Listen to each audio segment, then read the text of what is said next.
لباس هرچند جهت ظاهری انسان را معرفی میکند، اما در علم زیبایی‌شناسی معرفگر فرهنگ اعتراف شده است. در برابر این نشانه از نیاگان معنیداد می شود. باعث خوشنودی است که سالهای اخیر توجه رهبریت مملکت به احیای هنرهای مردمی، خاصتا تشویق و ترغیب لباس ملی در کشور زیاد گردیده است. آزمون جمهوری تاجیکانه میپوشیم یعنی بانوان جمهوری نیز به همین خاطر برگزار میگردد تا برخی از بانوانی که به فرهنگ و مدنیت بیگانه رو آورده اند با خبر گردند و هرچه زودتر به ظهورات ننگین بیگانه پرستی خاتمه بخشند. وقتی ما سخن درباره زبان میگوییم، رسم و آیین، عنعنات حرف میزنیم، باید که پیش از آن توجه به سر لباس داشته باشیم. انتخاب سر لباس. خب انسان تا اون که حرف میزنه الکی از دور از روی لباسش معرفی میشود و کی است. یعنی سیمای ظاهری انسان در هر دور زمان معرفی کننده فرهنگ اصلی انسان است و همین انسان در شکل دیگر معرفی کننده یک ملت است. و از این خاطر هم پیوسته تاکید می شود از جانب پیشوای معظم ملت، اساطیر صلح و وحدت ملی و همچنین در مد اساسی قرار داشتن حکومت جمهوری تاجیکستان همین فرهنگی تبلیغی سر لباس و انتخاب سر لباس در جای اول می‌ایستد. اکسای تاجیکانه میپوشیم که همه ساله در قلمرو کشور ما در جمهوری تاجیکستان راه اندازی میگردد. باز هم جوانان ما رو وادار میسازد که برای یعنی باز هم از تاریخ و فرهنگ ملت خیش آگاه بودن باید سهمگذار باشند. یعنی فرهنگ ملت کهن بنیاد تاجیک را ما باید به میراث گذاریم به نسل آینده و جوان. کشور ما در عین زمان در قطار کشورهای بالاترین میستد و ما هر کشوری از کشور ما زیباتر کشور نمیبینیم و میخواهیم که زنهای ما، مادران، خواهران ما برابر همه زیبایی طبیعت زیبایی داشته باشند. چخیل که طبیعت با گلهای گوناگون آرایش میکنن، زیبا و زینت میکنن و زنها هم همین رو حس کنن که در دنیا ما یک ملتی با فرهنگ و با تمدن در عین زمان پیشرفته و مترقی کرده باشیم. در فرانسه نگاه کنید لباس‌های ما را چقدر با کفکوبی برآمد میکند. حافظ یا حافظه لباسش قطعی نگاه کنید زل طلا رو نشون میدن، همه رسم گرفته ایستاده است. یا اینکه در همون نمایشگاهی که همه رسم گرفته ایستاده است. از چی است؟ از دوستداری. همون حیران میشوند که این چه لباس در یک کرته چکن 1,000,000 کوک بوده است. 1,000,000 کوک. نمیت کوک میگیری 1,000,000 بوده است. حساب کرده برآمده. لباس تاجیکی ملی را میپوشیم. از همون دور نمایان است، میگه ها نمان تاجیک است. تاجیک من با تاجیکستان زنده ام. به همین لباس، به همین اطلس و چکن و همین لباس پختگی ملی خودمون بهتر خوبتر میکرده. هر چیزی رو انتخاب کنیم که خاصی فرهنگ ما است و ما با اون توجه کنیم. و در روایت‌های خلقی هم مثلا بارها تاکید می‌گردد که این کرته تو گلمگل و تاریمتار آستین تو کژدم است گریبان تو ما. یعنی ببینید که همین روایت میگه که کرته زنی تاجیک آستین داشت، گریبان داشت، یعنی افاده میکنه که ما لباس‌های ما تمامی طلبات‌های معیارهای اخلاقی رو رعایت میکرد، چی در گذشته و چی امروز. ما باید به همین گذشته خود یک بار توجه کنیم.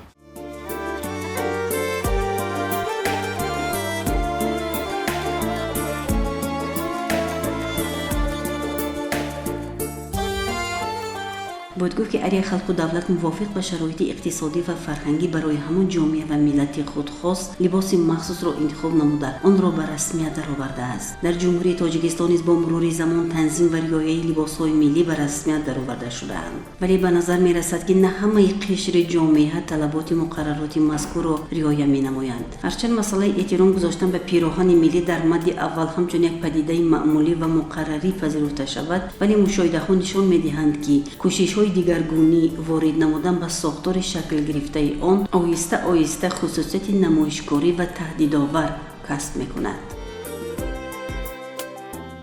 هنوز در عصر ده استاد جلال‌الدین بلخی نگفته بودند که ای مرا تقلید شما برباد داد، ای 200 لعنت بر این تقلید بود. لباس‌هایی که قبل از یعنی حتی تا عصرهای ده مردم تاجیک داشتند اون افاده کننده تمام رکن‌های حتی شریعتی هم هست. مثلا زن تاجیک همیشه رویمالی کلان داشت، آستین‌های کشاد داشت، گریبان داشت. زن تاجیک کرتای گریبان دار داشت و زیر گریبانی و حتما عفت زن تاجیک نهفته بود و تاکید می‌کردند که دخترم اول گریبان خود را بوی کشد. و این در فرهنگ مردم تاجیک است و همون رومال کلانی که او گردی سر میپیچونید اون افاده کننده تمام جنبه های ملی ما است. مادرای ما رومال کلان میانداختن، رومال میانداختن، لیکن اگر به شرطی که از نزدشون یگان مردی بیگانه یگان چی میومد کمکیم خیلی میپوشید رویش و میرفت. او این خیلی که اینو میپوشن این خیلی نبود کو، لیکن حقیقتا راست میگود. رومال اکن سفید این خیلی نبود و اکن یا کمبغلی بود یا چی بود که دوکه بود. همین دوکه که در بین تسکو من هم خیلی دوکه ها بودم، رولون بود. همین زنهای کلوب میگرفتن 4 متر میگرفتن 2 متر کرده 2 متر از بینش میدوختن، قدش میکردن. من خیلی سکنجه همین قدر خوشروی میومد که سفید قدر خوشروی هم دلت بهره میگیرد. همین بسنده است که زن تاجیک امروز آزاد است. امروز در کجا خواهد آزادانه زندگی میکند، آزادانه میگردد، به کجا سفر کند، اوجه حقوق خود را دارد. این البته همه این با شرافت رهبر دولتمان محترم پیشوای معظم ملتمان امام علی رحمان است. ما البته فخر میکنیم همه وقت تاجیک بودن، تاجیک رفتار کردن، تاجیکانه پوشیدن را همه وقت از خودمون دور نمی کنیم. دولت هر چقدر کوشش کند اگر اوله های ما، خانواده های ما کوشش نکنن فرزندان رو به خواندن و به تعلیم اخلاقی دعوت نکنن، چون هیچ معلمه یا معلم مکتبی میونه یا معلم دانشگاه تربیت کردن نمیتونه فرزندان، چون که تربیت از همون اساسش ریشش ما تو درخت اگر خوشرو نشنونیم، آب ندهیم، ریشه و از هر چیزای موادهای چیزای مثلا خورنده و چنده توزیع نکنیم، خاک رو پرو نزنیم، این درخت سالم به وجود نمیاد. کودک هم همچنین و تربیت خانواده همچنین، تربیت لباس پوشی هم همچنین. همین ایدئال دختر مادر است، ایدئال فرزند پسر و پدر است. همین چی رفتاری که مادر کند دختر همون رو برای چی؟ برای که نگاه میکند آخر از همون از خورده که نگاه میکند ایدئالش، بعد آهسته ایدئالش معلمه میشود، مربیش میشود در باغچه، بعد آهسته معلمه میشود. دخترایی که در خانه هستند ایدئالشون باید مادر باشد که مادر صفر باید تاجیکی پوشد، صفر باید. برای چی؟ برای که تاجیک است آخر، برای اون که باید در تاجیکستان زندگی میکند. ما شرم اگر نمیداریم که زنهای روز در همین جا میبیان سیاحی، زن به سیاحت آمده لباس ما رو پوشیده ببر کرده میگردن، ما از این شرم باید کنیم که اینها لباس ما رو میپوشند، ما لباس بیگانه به ما بیگانه. ما جوانان نه تنها باید که در فصل زیبای بهار پیوسته از لباس ملی خود استفاده نماییم، از بین بردن تمایل بیگانه پرستی کوشش نماییم. من بیشتر لباس های خودم را خودم میدوزم و لباس های چکن را یعنی دوزنده ها تیار میکنن.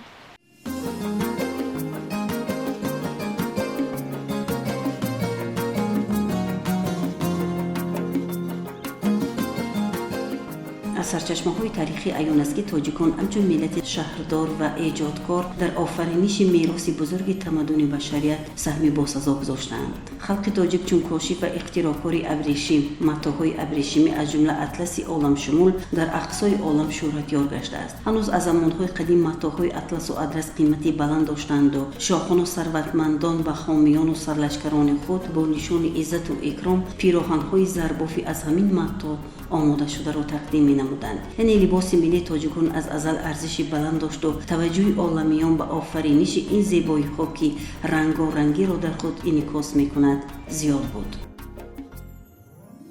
دور پیش کارمندی فابریکای تاجیک اطلس بودند. همین اطلس رو ما استحصال می‌کردیم. هر وقت اطلس می‌برآمد ما خرسند می‌شدیم، برای که طلبات بسیار بود، خریدار بسیار بود، میپوشیدگی مردم بسیار بودند.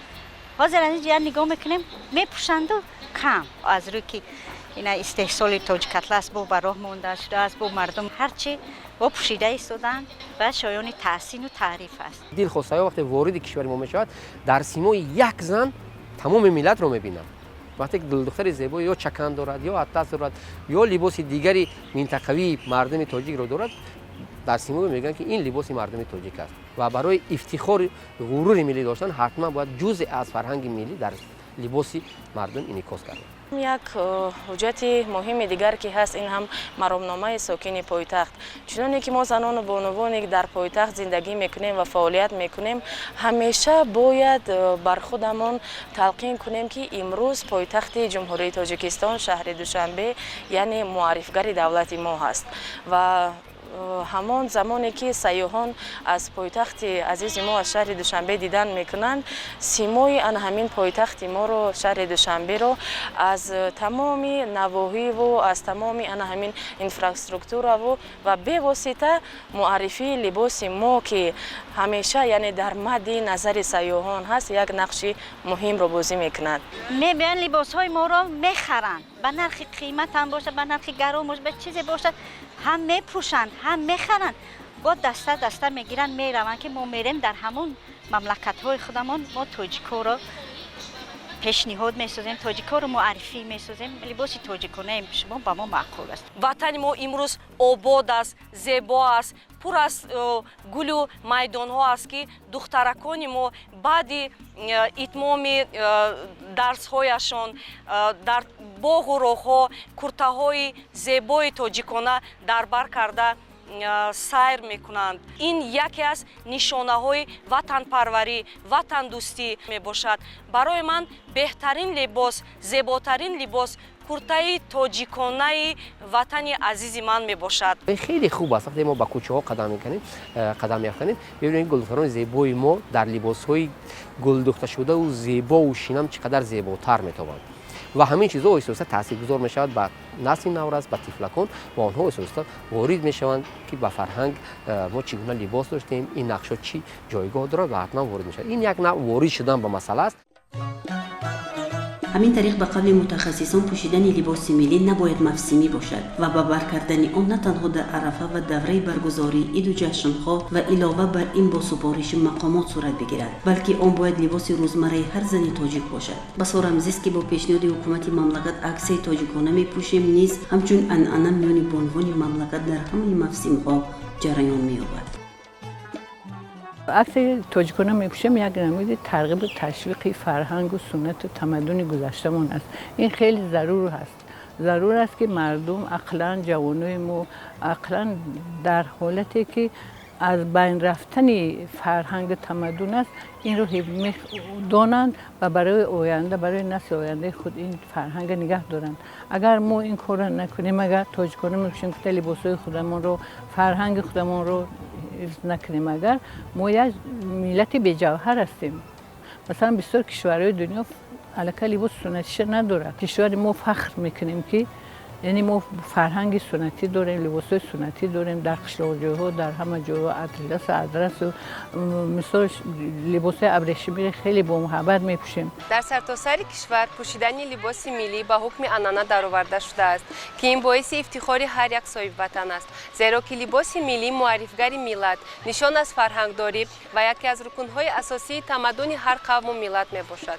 ما در برابر دیگر زنان و بانوان کشور امروز در عکس تاجیکانه میپوشیم با افتخار از وطن و وطنداری شکرگزاری از آسمان صاف و بی‌غبار وطن و از پیشوای معظم ملتمان که با نگاهداری تاریخ و فرهنگ و مقام ما زنان و بانوان در جامعه توجه خاص ظاهر می‌نمایند فعالانه اشتراک نموده ایستاده‌ایم. تا یک 10 ساله گیم خطا نمیکنیم توجه به فرهنگی یعنی رو آوردن به فرهنگی ملی از جمله به فرهنگ لباسپوشی خیلی با احساس روی کار میاد. خب اگر به خاطر داشته باشیم سال 2018 از جانب کمیته زن و عائله نزد حکومت جمهوری تاجیکستان وزارت فرهنگ جمهوری تاجیکستان دستورالعمل توسعه سر لباس به تصویب رسید و این به تمام مؤسسه‌های هم تحصیلات ابتدایی و هم عالی کسبی و همچنین به تمام ساختار و اداره‌ها روانه کرده که ما باید چگونه معیار لباسپوشی را انتخاب کرده توانیم. اونجا یک اندازه آزادی است البته و اما در اونجا یک معیار یا رمزهای لباس ملی در اونجا نکات شده و حتما باید این چیز به اینوات گرفته شود. ما کوشش میکنیم که همیشه در فعالیت خود یعنی از لباس‌های گوناگون هم رسمی و هم ملی استفاده بریم و لباس رسمی که میپوشیم حتی در چورابینی‌های فرهنگی که در قلمرو کشور در پایتخت ما شهر دوشنبه برگزار می‌گردد کوشش میکنیم که از نقش و نگار ملی یعنی اطلس و ادرس و چکن استفاده نماییم. جلب کردن در کار آنها را همین خیلی کردن در کار که همین لباس‌های تاجیکی ما رو هیچ وقت پس در نپرتایند و بسیارتر همین لباس ها را استفاده برند، نه تنها در چاره‌بینی ها، در همه جا، در درس ها، در مکتب ها، در کجایی که مثال میروند تاجیکی خود را به بر نمایند. آدم که درباره فرهنگ و تمدن و سنت و آیین خود اگر چیزی نداند و پیروی نکند، اون را انشاف ندهد، این باعث نابودی ملت می شود، باعث ملتی که به نژاد و به اجداد است. برای همین هم ترغیب تشویق این لباس ملی و فرهنگ و سنت ملی یکی از شرط‌های اساسی هر یک ملت هست، یعنی زنده ماندن ملت، بیدار شدن ملت، در بین کشورهای تمدن موقعیت پیدا کردن ملت رو نشون میدهد.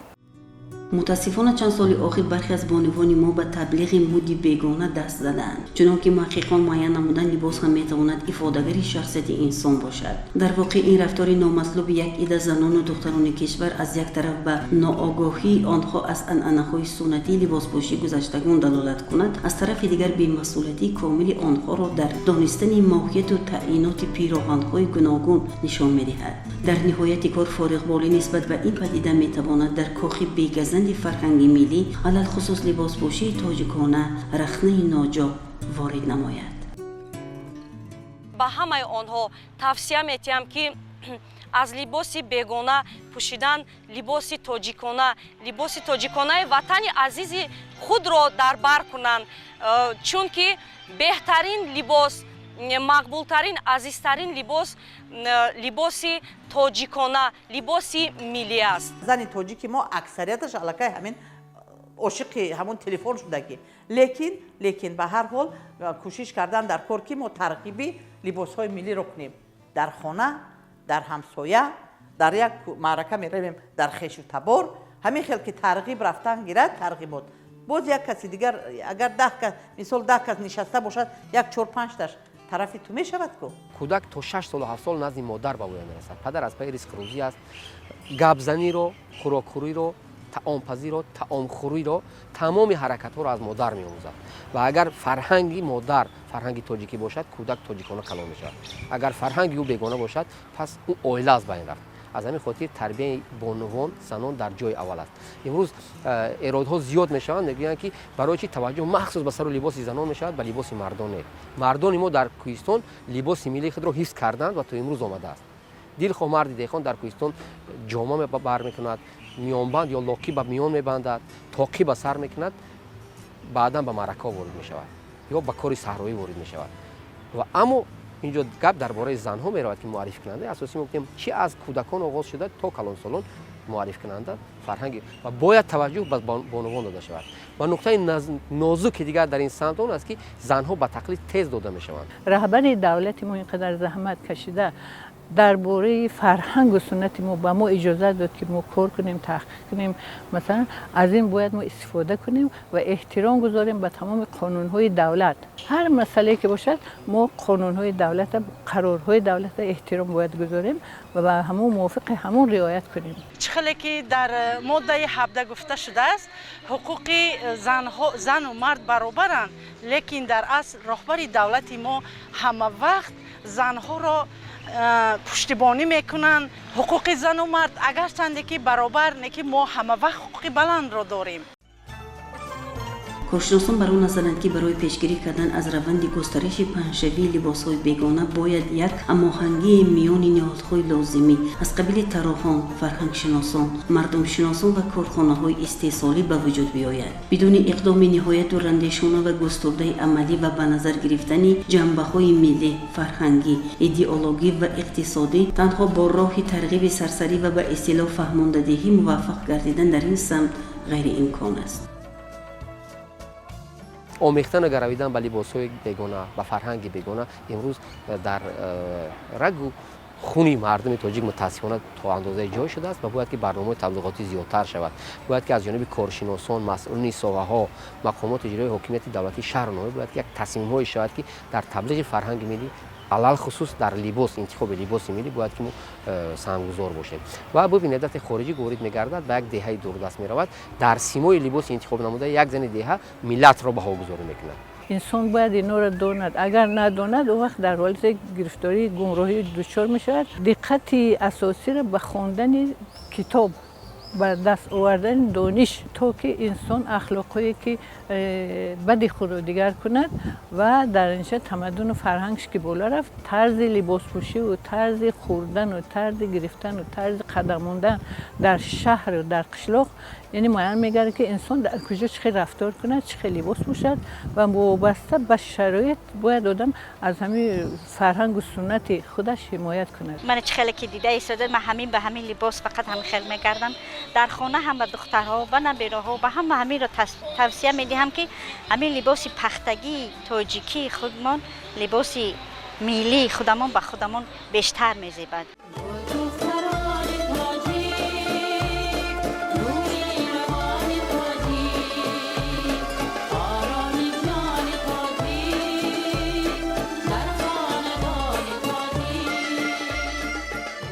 واقعا وقتی که سخن درباره لباس می رود، در زیر مفهوم آن لباس ملی همچون یک رکن مهم فرهنگی ملی در نظر داشته می شود که باید ارزشمندی معنوی آن را حفظ کرد تا نسل‌های آینده نیز به آن ارج گذارند و میراث بر باشند.